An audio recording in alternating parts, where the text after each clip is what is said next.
Hello and welcome to another video. If you're new to this series, let me tell you how it works. I listen to albums throughout the week, some new albums and some older albums.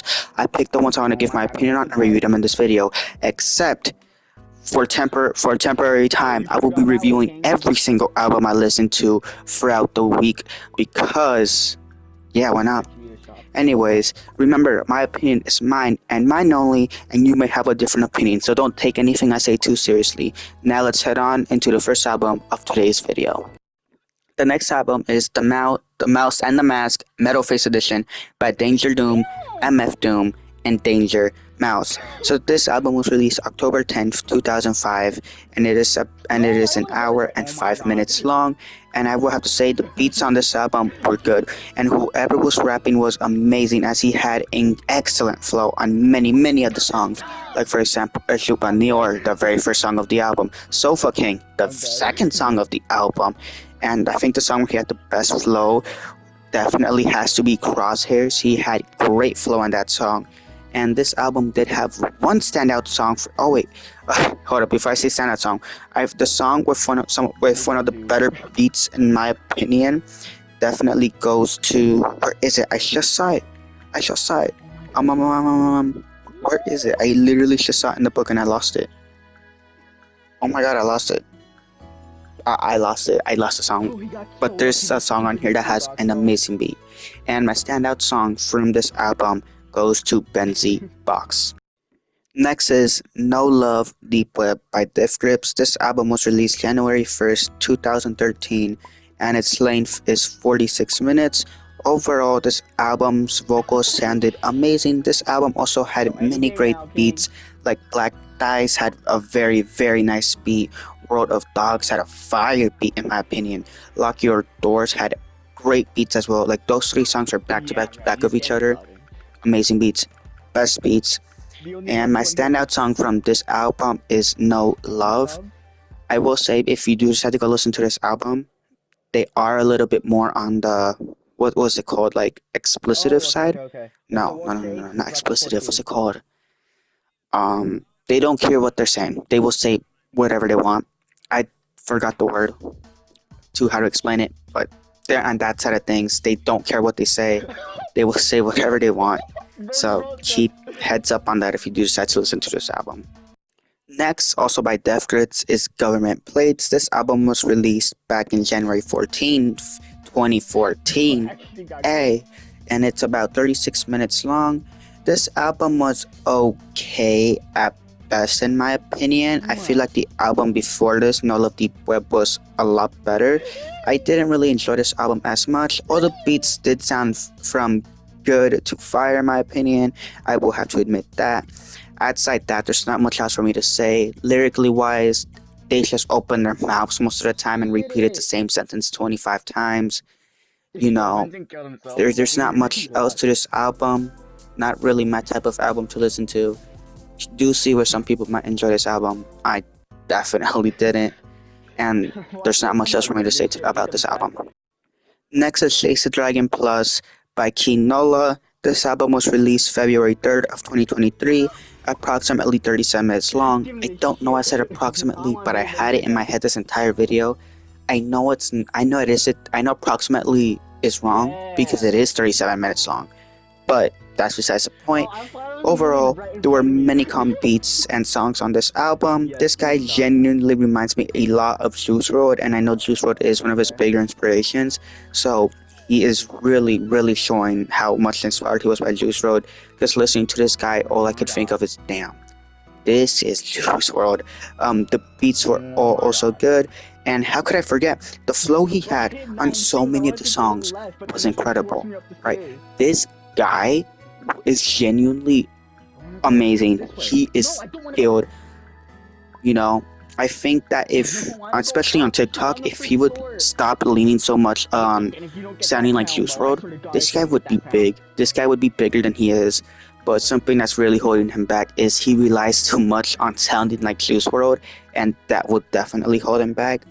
And this album did have two standout songs for me. They are Monsters and Don't Make Love, Make Music. Next, also by Kee Nola, is Nevermind. This album was released July 7th of 2023, so it's just a couple months apart from the album I reviewed before. This album was on the longer, well, a little bit longer, his last album being at 55 minutes long, and overall, this album was pretty mid. You know, I not just glazed his previous album, but this one was pretty mid. Some songs did have good beats, lyrics were between okay and good at best, and this album didn't really feel worth my time. It felt a lot slower paced. Of course, there were 20 songs on it, so that makes 100% sense, right? But it's not like other albums, because I've reviewed albums that have had more than 20 songs, some even in 30 songs, and not even those felt as slow paced as this album did. I know he was going for more of a, more of a depressing, sadder album type of vibe. It's what it felt like to me. But he really made sure that you dreaded every single second listening to this album. Because I swear I could have done like 25,000 different things and this album was not over. Right, so, you know, that's it. For me, in my opinion, this album was not worth listening to it.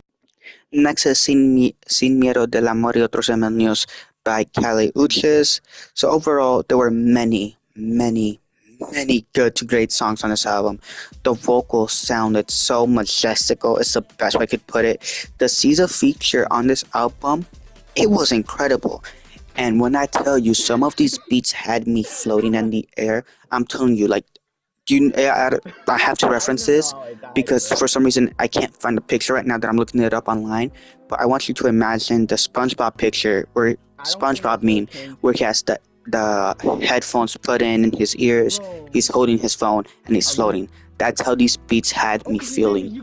Incredible, amazing, great album. And this album had seven standout songs. They are Fue Mejor, I don't know how to say this word, Aguárdate y Limón, Quiero Sentir Bien, Telepatía, Aquí Yo Mando, Te Pongo Mal, and the one with Caesar, Fue Mejor. Next is Red Moon and Venus by Kali Uchis, released in March 3rd of 2023. For it being 43 minutes long, I forgot to say that for the previous album.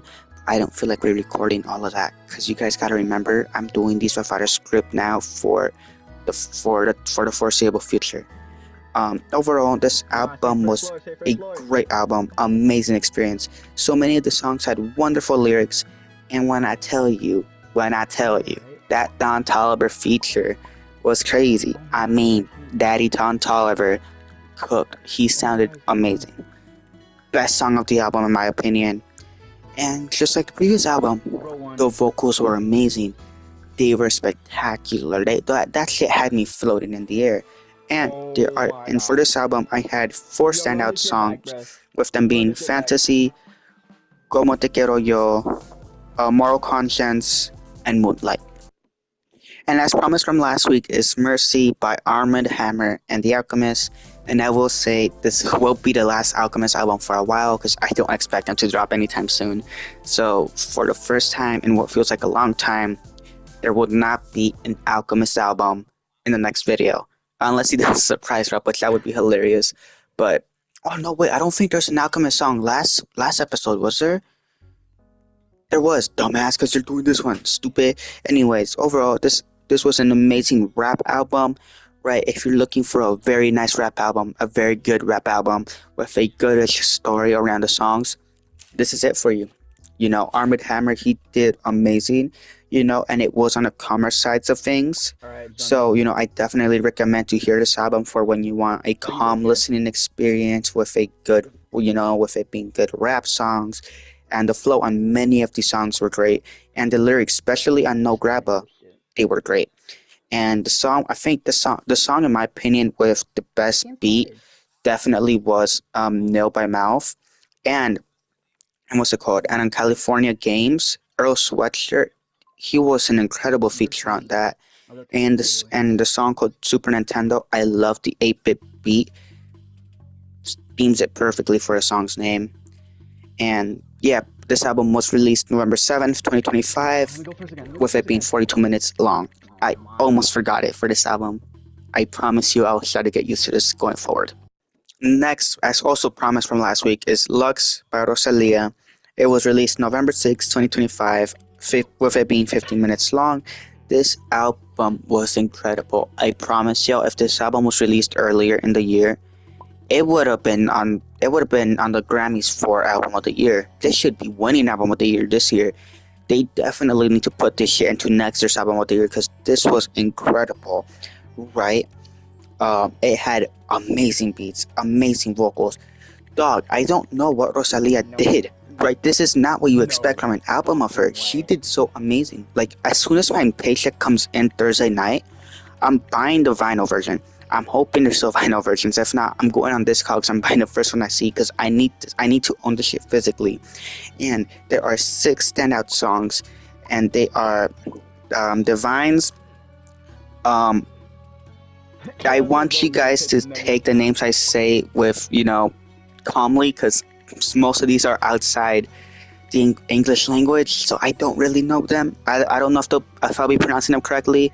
If they're English or Spanish, I can say them. If they're not English or Spanish, just stay with me. So my standout songs from this album are Divines, Porcelana, I think is how you say that, Bergenheim, wow, even in Spanish I can't read it, huh? De Madruga, I think is how you say that, Dios es un stalker, and oh my gosh, I can't read at all. Magnolias, I think is how you say that. Oh my gosh, I suck at reading both English and Spanish apparently. Next is an album that I heard on its Rock Week, and it's Fear by NF, released November 14th, 2025, being 22 minutes long. So now, before y'all get on my dick, yes, I will be reviewing this album again next week. Okay, now, but for real, I know this is an EP, but it's the only thing I knew that was dropping, right? Because I asked my friends, and the only other things that they gave me was Tom McDonald and Young Thug. Either Young Thug, it was some rapper I don't like. Okay, not that I don't like Young Thug, but just that I don't really listen to. Wait, what? NF is someone who I listen to. Alright, I will not lie. So I know it's an EP. It's the only thing that I know that was dropping this week. I apologize. But here is my initial drop reaction. This definitely was her typical NF album. The beats and production sounded nice, and the MGK feature sounded even better than what I was expecting for this album when it was first announced with the MGK feature. I will not lie, I regret buying the vinyl. That comes in tomorrow, but I regret buying it. This was not as good as I was expecting. I still prefer Clouds. That's still my favorite album of his. I know it's an EP, so hopefully he'll drop a full-length album sometime next year. But this did not feel great. But yeah, we'll be back next week with a deeper-ish review, like always. And now, instead of honorable mentions, I'm gonna be doing albums that were potential standout albums of the week. So what does this mean? These are albums that I thought would be standout albums of the week, but ended up not being chosen, right? So those are Chase the Dragon Plus by Kee Nola, right? This album was incredible, so I had it under potential standout album of the week. It did not become standout album of the week. The next one is Sin Miedo del Amor y Otros Demonios by Kali Uchis. There's also a potential standout album of the week, but in the end, it did not become one, even though I did glaze it a lot. Once again, it just did not become a standout album of the week. And the next one was The Mouse and the Mask by DangerDOOM, MF Doom, and Danger Mouse. This was the first album I heard this to start off the week, and I was like, okay, this will for sure win standout album of the week. It did not. I really enjoyed this album, right? This was a great album, amazing experience, right? It did not win standout album of the week, right? And some people would for sure disagree with the 2 albums I chose for the week. And lastly, Holy Sutter. And lastly, it's Mercy by Armand and The Alchemist. This also is going to be a potential standout album of the week. This one. But what ended up happening is it barely missed it. It came down to me having to compare two albums, with it being this one and one of the actual picks. And this one I just, was so tempted to do it that, but barely I missed it by the smallest bit, literally by one song. One song is what shows the other one versus this one.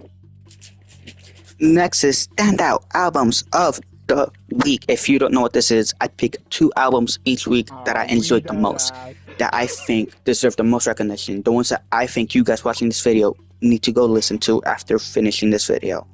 And the first one for this week is I don't know. Lux by ROSALÍA. I genuinely do mean it that if this album was released earlier in the year, this shit would be in contention for album of the year. It would be in the Grammys for album of the year, and shit, I'd say it probably would win over Chromacopia. And I swear to God, if Chromacopia doesn't win, and if GNX wins, I'm done with the Grammys. I will genuinely be done with the Grammys. Anyways, she did amazing. This album was great. Caught me off guard. If you for some reason haven't heard this album yet, you are genuinely missing out on a musical experience.